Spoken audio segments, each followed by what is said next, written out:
হযরত ইদ্রিস আলাইহিস সালাম ছিলেন আল্লাহর এক প্রিয় নবী। তিনি আদম আলাইহিস সালামের ৬ প্রজন্ম পর পৃথিবীতে আগমন করেন। আল্লাহ তাকে জ্ঞান, প্রজ্ঞা ও ধৈর্যের গুণে সম্মানিত করেন। শৈশব ও প্রজ্ঞা। ইদ্রিস আলাইহিস সালাম ছোটবেলা থেকেই ছিলেন জ্ঞানী ও চিন্তাশীল। তিনি মানুষকে আল্লাহর পথে আহ্বান করতেন এবং অন্যায় থেকে দূরে রাখতেন। কলম ও লিখন শিক্ষা। তিনি প্রথম মানুষ যিনি কলম দিয়ে লেখা শিখিয়েছিলেন।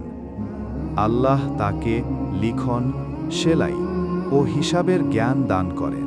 পোশাক ও সেলাই। হযরত ইদ্রিস আলাইহিস সালাম প্রথম ব্যক্তি যিনি কাপড় সেলাই করতেন। তিনি পশুর চামড়া নয়, নিজ হাতে সুন্দর বস্ত্র তৈরি করতেন। দাওয়াত ও নসিহত। তিনি তার সম্প্রদায়কে আল্লাহর একত্বে আহ্বান করতেন, মানুষকে সত্য ও ন্যায়ের পথে চলার নির্দেশ দিতেন। আল্লাহর নিকটে উত্তোলন।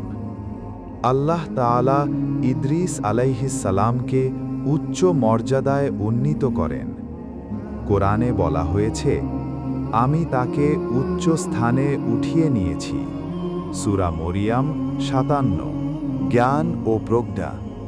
তিনি মানুষকে শিক্ষা দিয়েছিলেন যে জ্ঞান ও আমলই মানুষের প্রকৃত মর্যাদা বৃদ্ধি করে। দোয়া দৃশ্য। হযরত ইদ্রিস আলাইহিস সালাম সর্বসময় আল্লাহর স্মরণে ব্যস্ত থাকতেন। তিনি প্রতিটি কাজে আল্লাহর সাহায্য প্রার্থনা করতেন। শেষ বার্তা ও সমাপ্তি।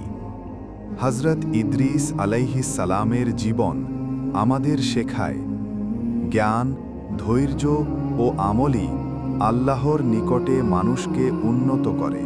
আল্লাহ তাআলা আমাদেরকেও তার মতো হতে তৌফিক দিন। আমিন।